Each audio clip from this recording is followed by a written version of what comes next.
विद्यार्थी मित्र, आपण अभ्यासत आहोत धातू विज्ञान हा पाठ म्हणजे मेटलर्जी. खनिजांपासून धातू मिळवण्यासाठी त्यांचं निष्कर्षण करणे, आपल्या उपयोगासाठी शुद्धीकरण करणे आणि या सगळ्यांसाठी जे विज्ञान आणि तंत्रज्ञान वापरलं जातं यांना एकत्रितपणे मेटलर्जी किंवा धातू विज्ञान म्हणतात. हे आपण जाणून घेतलं. आपण धातू विज्ञानाची काही मूल तत्वे अभ्यासत होतो. त्यामध्ये सुरुवातीला अभ्यासलं या धातुकांचं सहंतीकरण करणे, त्याचबरोबर त्याच्यामध्ये वेगवेगळे टप्पे अभ्यासले आपण. गुरुत्वीय विलगीकरण, त्यानंतर विलफ्लेटेबल पद्धती, त्यानंतर जलशक्तीवर आधारित विलगीकरणाची पद्धती, नंतर चुंबकीय विलगीकरण पद्धत. वेगवेगळ्या पद्धतींचा वापर करून आपण या धातुकांचं सहंतीकरण करत होतो. आणि त्यानंतर फेनतरण पद्धती, लिचिंग मेथड म्हणजे अपक्षालन पद्धती, या अगोदर जी आपण अभ्यासली ती. जे सोन्यासारखे चांदीसारखे धातू आपल्याला काही प्रमाणामध्ये असणाऱ्या त्यांच्यामधल्या अशुद्धी वेगळ्या करण्यासाठी या अपक्षालन पद्धतीचा उपयोग होतो. आणि या सगळ्यांमधून या धातुकाचं सहंतीकरण होत असतं. आता आपल्याला सहंतीकरणाच्या टप्प्यानंतर दुसरा महत्वाचा टप्पा अभ्यासायचा आहे, तो म्हणजे धातुकांचं निष्कर्षण म्हणजे काय, एक्स्ट्रॅक्शन ऑफ मेटल. आता निष्कर्षण कशाला म्हणतात? धातुकापासून शुद्ध स्वरूपामध्ये धातू मिळवण्यासाठी ज्या वेगवेगळ्या पद्धती वापराव्या लागतात त्या पद्धतींनाच निष्कर्षण म्हणतात. निष्कर्षण म्हणजे काय? एक्स्ट्रॅक्शन, त्याच्यामधलं एक्स्ट्रॅक्ट बाजूला काढणे. म्हणजे आपल्याला जे पाहिजे त्याच्यामध्ये जे महत्वाचा भाग आहे तो महत्वाचा भाग बाजूला काढून घेण्याची पद्धती म्हणजे त्याचं एक्स्ट्रॅक्शन करणे, म्हणजे त्याचं निष्कर्षण करणे. आता धातुकाचं निष्कर्षण केल्यानंतर त्या धातुकामधून शुद्ध स्वरूपामध्ये आपल्याला धातू वेगळा करता येतो. आणि यासाठी आपण या अगोदर अभिक्रियाशीलतेची श्रेणी अभ्यासली. जास्त अभिक्रियाशील धातूंचं निष्कर्षण कसं करावं ते अभ्यासायचे. आपण अभिक्रियाशीलतेच्या श्रेणीमध्ये अभ्यासलं. सर्वाधिक अभिक्रियाशील धातू त्या श्रेणीमध्ये वरच्या बाजूला होते. त्याच्यामध्ये सर्वात वर होता पोटॅशियम, नंतर सोडियम, नंतर लिथियम आणि नंतर कॅल्शियम. हे अधिक अभिक्रियाशील धातू होते. म्हणजे काय? हे अधिक अभिक्रियाशील का आहेत? कारण हे रासायनिक अभिक्रियेमध्ये तात्काळ भाग घेतात आणि रासायनिक अभिक्रियेमध्ये भाग घेऊन यांच्यामध्ये इलेक्ट्रॉन्स हे डोनेट करतात, म्हणजे इलेक्ट्रॉन देतात आणि इलेक्ट्रॉन देऊन ते धनायन तयार करतात. म्हणून यांना आपण जास्त अभिक्रियाशील धातू म्हणतो. या अभिक्रियाशीलतेच्या श्रेणीमध्ये त्यानंतर आपण त्याच्या खालोखाल जर आलो तर नंतर मॅग्नेशियम, ॲल्युमिनियम, झिंक म्हणजे झेडएन, त्याच्यानंतर लोखंड Fe, त्याच्यानंतर टीन होता SN टीन, त्यानंतर लेड होता Pb लेड, शिशे. हे कसले? त्या अभिक्रियाशीलतेच्या श्रेणीमध्ये हे मध्यम अभिक्रियाशील धातू आहे. आपण ती श्रेणी अभ्यासली. आणि खालच्या बाजूला अगदी तळाकडच्या बाजूला 3 धातू होते. त्याच्यामध्ये कॉपर एक होता, मर्क्युरी एक होता आणि चांदी एक होता. हे 3 धातू, कॉपर म्हणजे तांबे, मर्क्युरी पारा आणि Ag सिल्वर चांदी, हे कसले? कमी अभिक्रियाशील म्हणजे मध्यम पेक्षा सुद्धा कमी अभिक्रियाशील धातू. आणि सगळ्यात तळाकडच्या बाजूला होता सोने, Au गोल्ड. हा अभिक्रियाशीलच नाही, म्हणजे ज्याची अभिक्रियाशीलता 0 आहे असं आपल्याला म्हणता येईल. त्याच्या अम्लासोबत रासायनिक अभिक्रिया होत नाही, अम्लारीसोबत रासायनिक अभिक्रिया होत नाही, किंवा उष्णता, तापमान, दाब, आर्द्रता, क्षारांचा परिणाम त्याच्यावर होत नाही. असा हा राजधातू अभिक्रियाशीलतेच्या श्रेणीमध्ये तळाकडच्या बाजूला होता. हे आपण अभ्यासलं. आता आपल्याला काय अभ्यासायचंय? या अभिक्रियाशीलतेच्या श्रेणीमध्ये सर्वात वरच्या बाजूला असणार, तुम्हाला दाखवलेली ही अभिक्रियाशीलतेची श्रेणी. या अभिक्रियाशीलतेच्या श्रेणीमध्ये सर्वात वरच्या बाजूला असणारे जे जास्त अभिक्रियाशील धातू आहेत त्यांचं निष्कर्षण कसं केलं पाहिजे? तर जास्त अभिक्रियाशील धातूचं निष्कर्षण करण्यासाठी विद्युत अपघटनी क्षपण ही पद्धती वापरतात. पक्क लक्षात ठेवायचं. कोणती पद्धती? विद्युत अपघटनी क्षपण. या पद्धतीनं जास्त अभिक्रियाशील धातूचं निष्कर्षण केलं जातं. आपल्याला एक प्रश्न विचारलेला आहे. काय प्रश्न आहे? या इलेक्ट्रॉन्सच्या परिभाषेमध्ये ऑक्सिडीकरण म्हणजे काय आणि क्षपण म्हणजे काय? कारण आपल्याला जास्त अभिक्रियाशील धातूंचं निष्कर्षण कसं करतात, धातू कसं मिळवतात धातुकांपासून किंवा खनिजांपासून, ते अभ्यासायचे. आणि ही पद्धती विद्युत अपघटनी क्षपणाची आहे. म्हणून इलेक्ट्रॉनच्या परिभाषेमध्ये नेमकं हे क्षपण म्हणजे काय आणि ऑक्सिडीकरण म्हणजे काय? बघा, या अगोदर आपण अभ्यासलं होतं. धातू काय करतात? रासायनिक अभिक्रियेमध्ये पार्टिसिपेट झाल्यानंतर इलेक्ट्रॉन्स देतात. म्हणजे मेटल्स आर इलेक्ट्रॉन्स डोनर. ते इलेक्ट्रॉन्स देतात आणि पॉझिटिव्ह आयन क्रिएट करतात, धन आयन तयार करतात. का? कारण त्यांना नजीकच्या निष्क्रिय मूलद्रव्यांसारखं इलेक्ट्रॉन स्वरूपन, स्थायी इलेक्ट्रॉन स्वरूपन प्राप्त करायचं असतं. म्हणून धातू रासायनिक अभिक्रियेमध्ये भाग घेऊन इलेक्ट्रॉन देतात आणि इलेक्ट्रॉन दिल्यानंतर धन आयन तयार करतात. याला ऑक्सिडीकरण म्हणतात. शिवाय याच्या व्यतिरिक्त दुसरं काय? इलेक्ट्रॉन गमावणे. इलेक्ट्रॉन गमावणे आणि इलेक्ट्रॉन कमावणे. धातू इलेक्ट्रॉन देतात. इलेक्ट्रॉन देतात म्हणजे काय करतात? इलेक्ट्रॉन गमावतात. त्यांच्यामधले इलेक्ट्रॉन गमावले जातात आणि इलेक्ट्रॉन गमावल्यानंतर ते धन आयन तयार करतात. याला ऑक्सिडीकरण म्हणतात.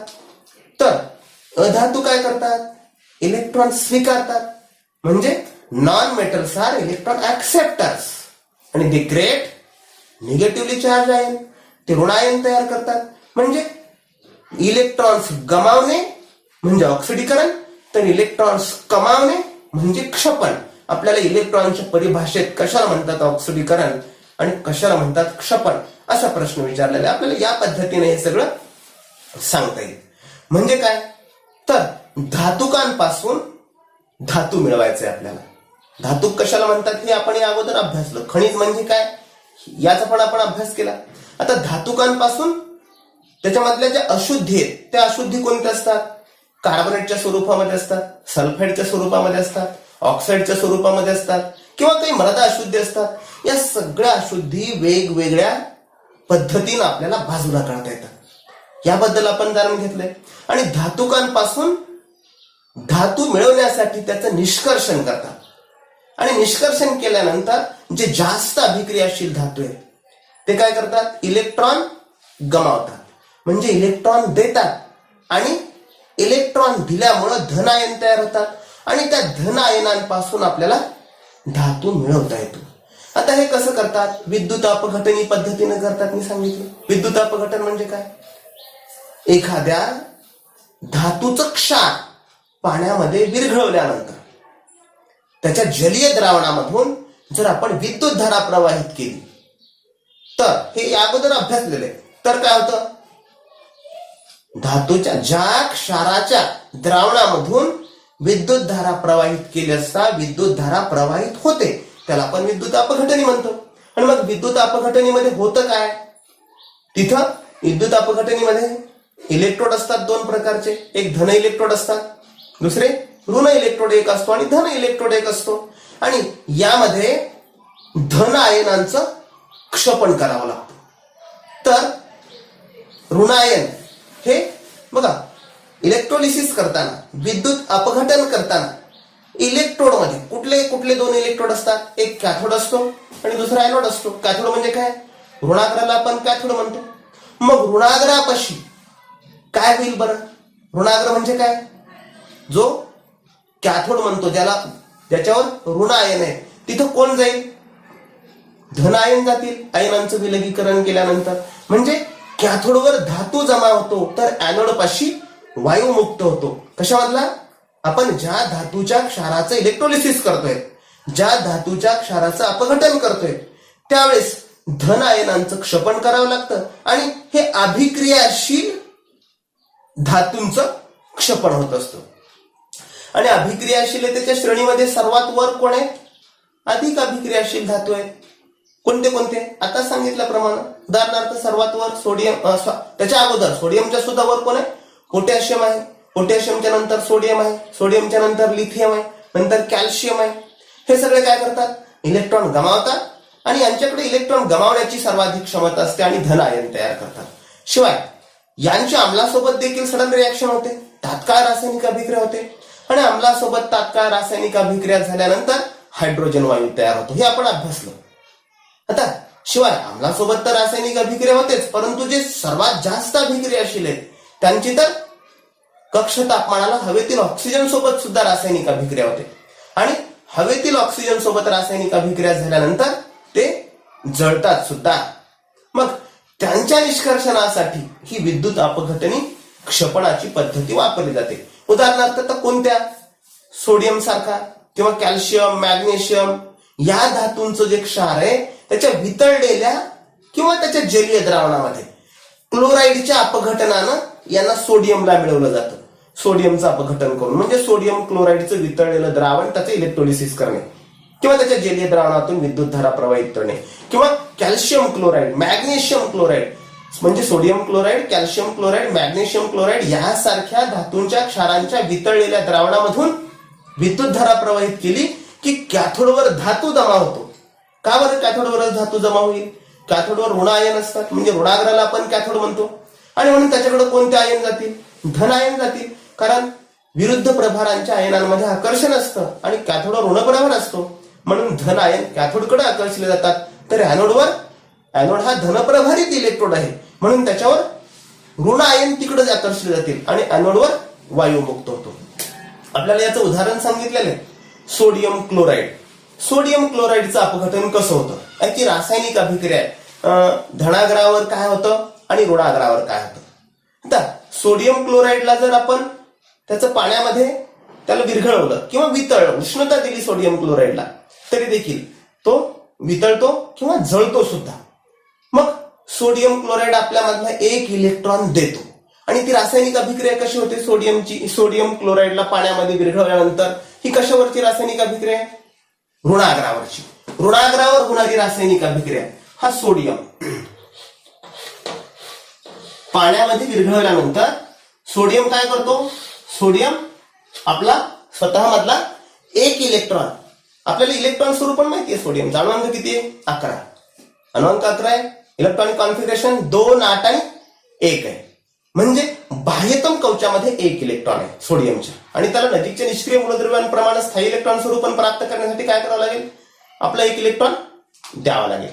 म्हणजे हा याच्यावर एक धन आयन असतो, सोडियमवर एक धन आयन असतो आणि हा सोडियमवर धन आयन हा काय करतो?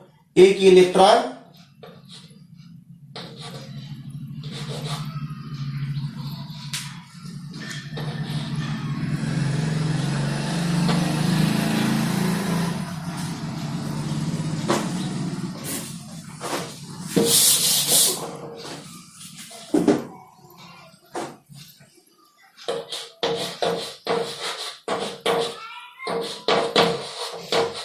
इलेक्ट्रॉन देतो, इलेक्ट्रॉन देऊन टाकतो आणि सोडियम स्थायी इलेक्ट्रॉन स्वरूपान प्राप्त करतो. म्हणजे याचं काय होतंय? सोडियमचं क्षपन झालं. याला ही ऋणाग्रावर होणारी रासायनिक अभिक्रिया आहे. तर आपल्याला धनाग्रावरची रासायनिक अभिक्रिया काय सांगता येईल?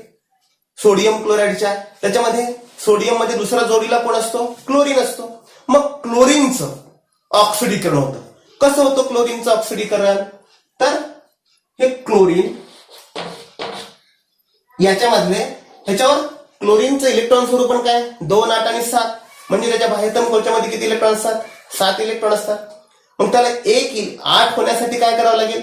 एक इलेक्ट्रॉन स्वीकारावं लागेल आणि म्हणून हा आता 2 क्लोरीनचे आयन आहेत इथं. मग 2 क्लोरीनला किती इलेक्ट्रॉन स्वीकारावे लागतील? एका क्लोरीनला 1, तर 2 क्लोरीनला 2 इलेक्ट्रॉन स्वीकारावे लागतील. म्हणजे हे Cl2 आणि प्लस हे काय करतील? 2 इलेक्ट्रॉन स्वीकारतील. ही रासायनिक अभिक्रिया कुठे होते? धनाग्रावर होणारी रासायनिक अभिक्रिया. आणि हे काय झालं? ऑक्सिडीकरण झालं. म्हणजे धनाग्रावरची आणि ऋणाग्रावरची रासायनिक अभिक्रिया ही या पद्धतीने होते. आणि तुम्हाला सांगितलेलं आहे जसं हे होतं तसंच मॅग्नेशियम क्लोराईडचं कसं होतं? त्याच्याबद्दल लिहा तुम्ही ही रासायनिक अशीच रासायनिक अभिक्रिया. कॅल्शियम क्लोराईड बद्दलची धनाग्रावरची आणि ऋणाग्रावरची रासायनिक अभिक्रिया लिहा. हे लिहायला तुम्हाला याच पद्धतीने आपल्याला लिहिता येईल. जसं हे झालं, आता आपल्याला जास्त अभिक्रियाशील धातूचं निष्कर्षण करायचंय. त्यामध्ये सर्वात अगोदर तर आहे पोटॅशियम, सोडियम, त्याच्यानंतर लिथियम, नंतर कॅल्शियम, आणि त्याच्या खाली आपल्याला अभिक्रियाशीलतेच्या श्रेणीमध्ये मॅग्नेशियम, अॅल्युमिनियम मध्यम क्रियाशील आहेत. परंतु सगळ्यांचा विचार केल्यानंतर ते मध्यम क्रियाशील आहेत. आपल्याला अॅल्युमिनियमचं विद्युत अपघटन कसं करावं याबद्दल अभ्यासायचे. अॅल्युमिनियमचं धातू काय? बॉक्साईट. आणि बॉक्साईटचं निष्कर्षण करून अॅल्युमिनियम मिळवता येतो. तो कसा मिळवायचा आहे त्याबद्दल आता आपल्याला अभ्यासायचंय. अॅल्युमिनियम आवर्त सारणीमध्ये अॅल्युमिनियमचं स्थान काय याबद्दलही आपल्याला माहिती असायला हवं. जरा विचार करा, यानंतरच्या तासामध्ये आपण अॅल्युमिनियमचं विद्युत अपघटनी क्षपन करून बॉक्साईट पासून अॅल्युमिनियम कसं मिळवतात याबद्दल अभ्यासणार आहोत.